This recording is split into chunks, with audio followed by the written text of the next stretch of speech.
Hi everyone, and today I want to talk about the Queensland First Home Buyer Scheme. So, Queensland recently doubled its first home buyer grant from 15,000 to 30,000. So, this is applicable for new homes or homes that are about to be built.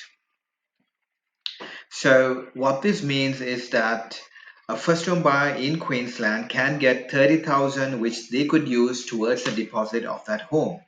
So in Queensland, there's also another scheme where first home buyers could get in with a little as a 5% deposit without having to pay any LMI. So with both these schemes combined, if you're looking at a 600,000 property, first home buyers could enter the market in Queensland without paying any deposit at all.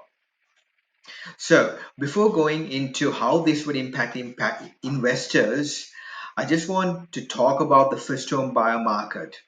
So first home buyers typically become more active when lending criteria eases. It becomes more easy to borrow money, and also when it becomes much more easier to put in that deposit. So if the government brings in changes that help first home buyers, typically their activity rapidly increases. If you look at the period between 2008 to 2009, first home buyer grants were actually tripled during this time frame. So there was a surge in first home buyer activity. There was a lot of demand, and as a result of that, house prices rapidly increased in value.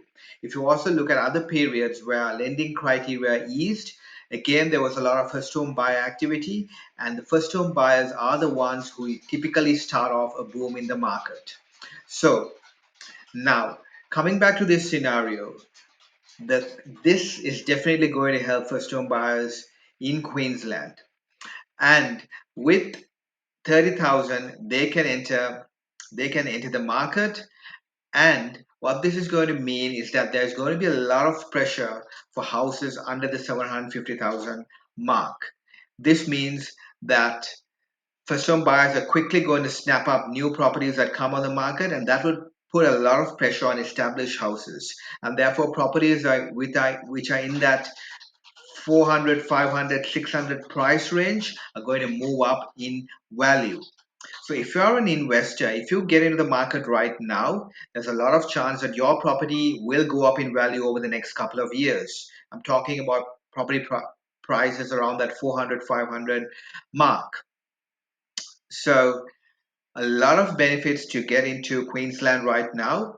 The scheme ends in 2025, so a lot of activity is going to drastically increase over the next year in Queensland, and now is a good time to enter the Queensland market as an investor.